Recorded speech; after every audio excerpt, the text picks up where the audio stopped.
When are you going to transfer the money? Send me $10,000. Right now. That's what my mother-in-law said on the phone. I'm in the middle of my husband's funeral. That's none of my business. She told me to transfer the money immediately. I ignored her and hung up the phone, and she came directly to me.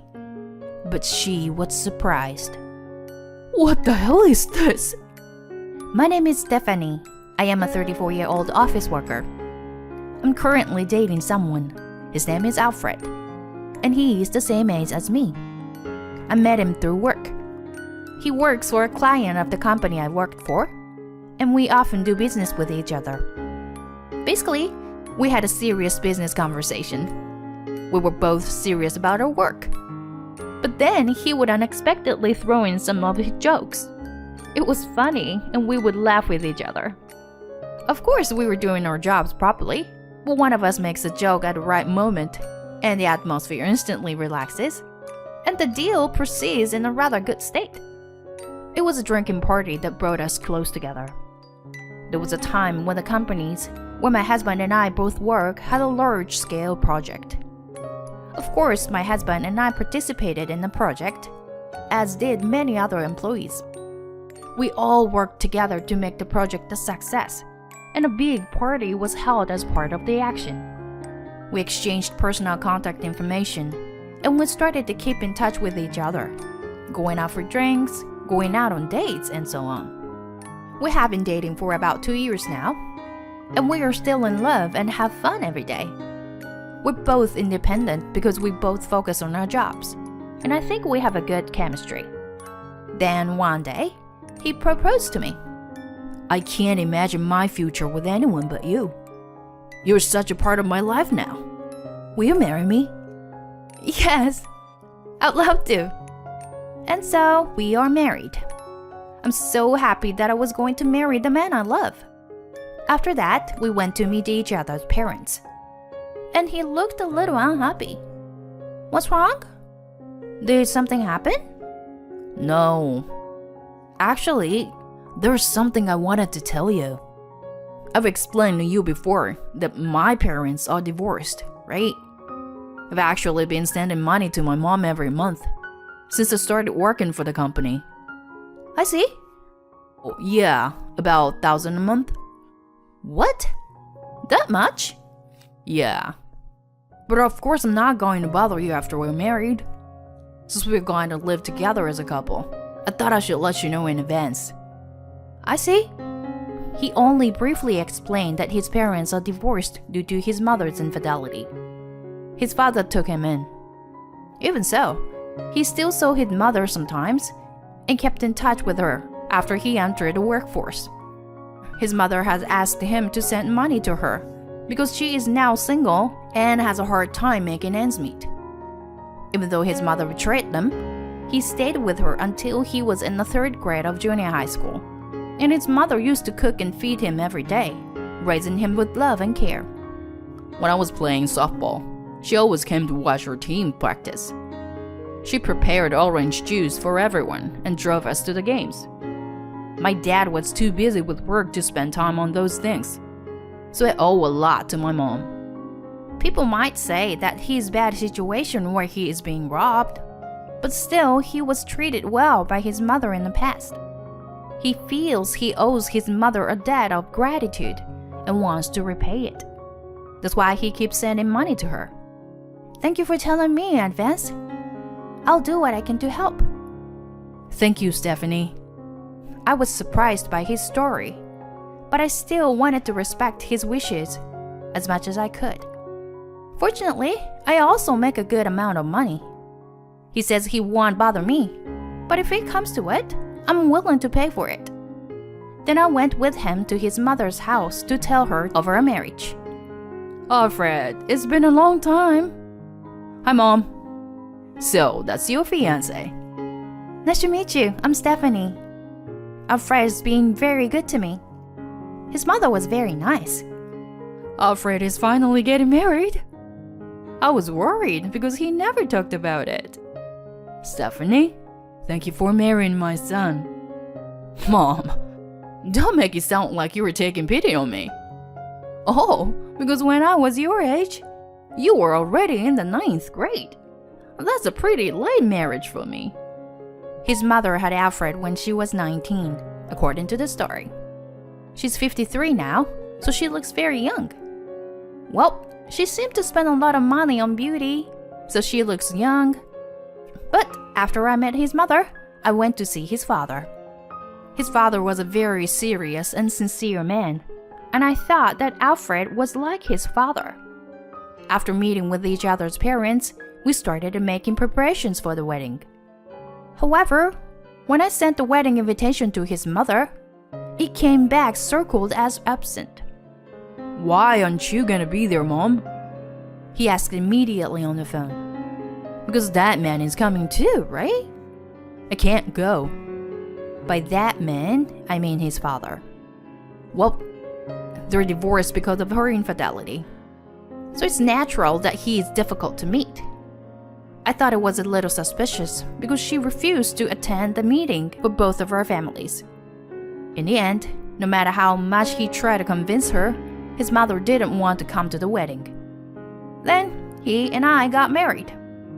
It was a very happy and joyful wedding with many people celebrating. His mother did not come to the wedding in the end, but we received a congratulatory message. Then Alfred and I started living together. We worked together and shared the housework, and I think we have a good balance in our lives. He was raised by his father since high school, so he himself was often in charge of cooking. So he can cook well and has a lot of dishes he can make. His cooking is very good, and I think he can cook some dishes better than me. And we had a good time on holidays, going on a trip or drive. My husband continued to send money to my mother-in-law even after our marriage. Basically, the monthly remittance was about $1,000. But apparently, my mother-in-law had recently injured her back and became unable to work. Therefore, my husband received a call from her asking him to increase the amount of money he sends home. He was worried about my mother-in-law, so he decided to increase the remittance. Therefore, he increased it from $1,000 to $1,500 a month. My husband works for a large company, and he has a high income. However, it must be quite difficult for him to send $1,500 a month to his mother. I decided to pay more for our living expenses. I worked hard, and my income was high, so it was no problem for me. But my mother-in-law got carried away and asked him to send more money. It's a very hard life. I'm not working right now. You know that, right? I have to go to the hospital too. Maybe so, but I can't afford to send more money either. Are you saying you're abandoning your mother? No, that's not what I'm... Then send more money to me for my sake. My mother-in-law begged my husband repeatedly, and he ended up increasing her allowance to $2,000. It was okay to send her money up until then, but now I think she's asking too much. Well, he still owes his mother for raising him, and she said she had no one else to rely on. So my husband couldn't give up on my mother-in-law, although he was worried about it. So my husband worked hard at his job and got a promotion as a result. This has helped to raise her salary, and for the time being, life has not been so difficult. However, I thought that we would be able to afford it if we could reduce the amount of money we send home. So my husband and I went to my mother-in-law's house to ask her to reduce her allowance. Oh, Alfred and Stephanie, what's up? My mother-in-law greeted us with a smile. But when we went to talk to her about reducing her allowance, she immediately became grumpy. What? Why? Well, it turns out that $2,000 is a little too much, so... You don't care what happens to your mother? I knew you would take his side. I'm not taking his side or anything, you know. Then why don't you help me? We have our own life. We might have a baby. We want to save as much money we can for when that happens. Instead of something that you're unsure of, Shouldn't you be helping people in need now instead? I'm in financial trouble. That's how my mother-in-law insisted. You said you have back pain. I think you can do at least some desk job. I already told you I can't work. So help me. That's how angry my mother-in-law is. My husband and I were both exhausted by the situation. Is there any way out of this? I decided to go to the bathroom for a change. It was then that I noticed that the door to the room next to the bathroom was slightly ajar. I glanced in, and there was something that surprised me. What is that? I glanced toward it. At least she didn't notice. I quietly went into the room and took pictures of what was inside. Then, I went to the bathroom and came back to the living room, pretending that nothing happened. In the end, our attempt to reduce her allowance failed because my mother-in-law did not approve of it. After we returned home, I showed the picture to my husband. Could this be my mom's room? Actually, it was just open when I went to the bathroom, and I took photos of some things from there. Would you look at this one? And this one. What? Aren't these all brand name stuff? That's right. And they're all new releases. So you're saying my mom buys a lot of brand name stuff? I guess so. My husband was red-faced and angry. I was sending money to mom because she was having a hard time making ends meet. I guess that means she's spending all this money I was sending her. I can't forgive her. I won't send money to her anymore. It's only natural that he would say that. My husband was sending money to my mother-in-law to protect her livelihood, not to allow her to live extravagantly. I agreed with him. Soon after that, he stopped sending money to her. Then, as expected, my husband received 2 phone calls from my mother-in-law. Hey, I haven't received this month's payment yet. What's going on? Mom, I won't send money anymore. What? What are you doing? I'm saying I can't do it anymore. If you don't like it, stop being extravagant and sell your brand name goods. My husband said and hung up. Then my mother-in-law came to our house. Send me money. I only bought them because they happened to be on sale. There were many other brand name items. Anyway, I'm not sending you any more money. So please go home. My husband kicked her out without question. But after that, my mother-in-law kept coming back to ask for money. So we decided to move out. I can't trust her anymore. I didn't think she was that bad. She was so persistent that we hired a detective agency to investigate her. Then we found out a surprising fact.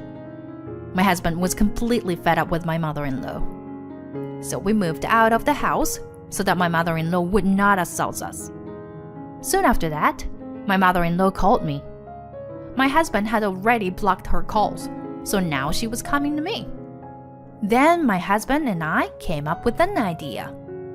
A few days later, I finally answered my mother-in-law's phone. Hey, when are you going to transfer the money? Do you know how many months it's been? 5 months! 5 months!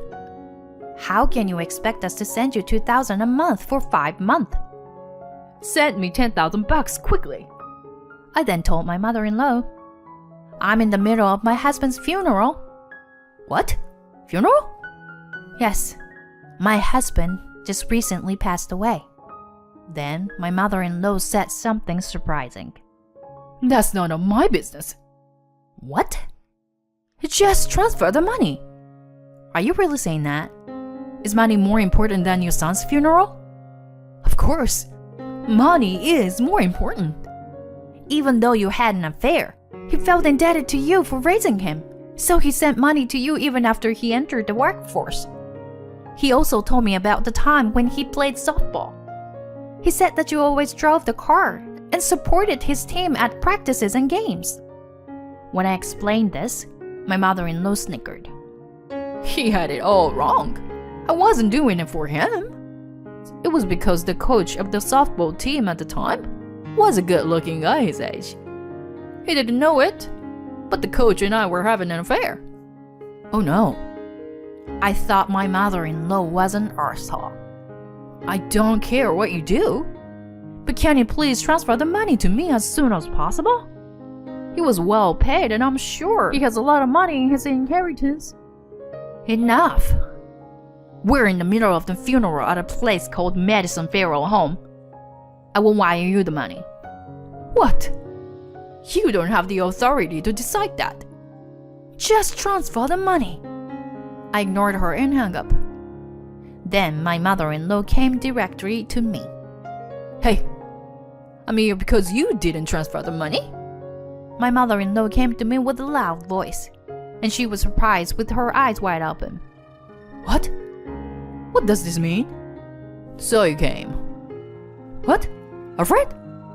And my mother-in-law looked around at the people there with a pale face.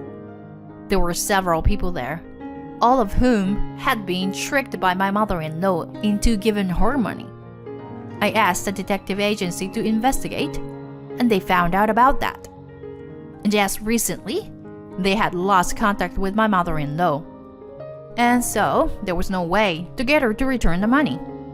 So my husband and I came up with a plan to call my mother-in-law here. I expected her to come to the funeral, but I didn't expect her to talk like that. As a result, my mother-in-law came, but the damage to my husband must have been immeasurable. However, my husband seemed to be rather relieved. I now understand that I was not important to my mother. So I'm going to stop caring about her too. I want you to give back the money you owe these people. And the money you took from us. That's impossible. Okay? Then we'll have to go to the police. The police? Yes, because what you're doing is stealing. Now you're moving in with some young guy and paying for him. That's what we found out. We can talk to that guy if you want. Don't bother Edward. I feel sorry for you. You can either go to the police or you can give the money back. Just make a choice. My mother-in-law slumped down on the floor, her face pale. She finally gave up and chose to return the money. We all went to my mother-in-law's house to prevent her from running away and retrieved all the brand name goods. We immediately sold them and turned them into money. My mother-in-law first used the money to pay back the people to whom she owed money. But it was still not enough to cover the money that my husband had been sending her, so he contacted a certain person. It was my mother-in-law's brother. Her brother runs the family's auto body shop. We explained the situation to him and asked him to put my mother-in-law to work. He had always been very fond of my husband, and he always did whatever my husband asked. And this time, my mother-in-law had done something terrible. So he said that he is responsible for punishing his sister and forced her to come out and help him with the family business. My mother-in-law tried to escape many times and moved into her young boyfriend's house.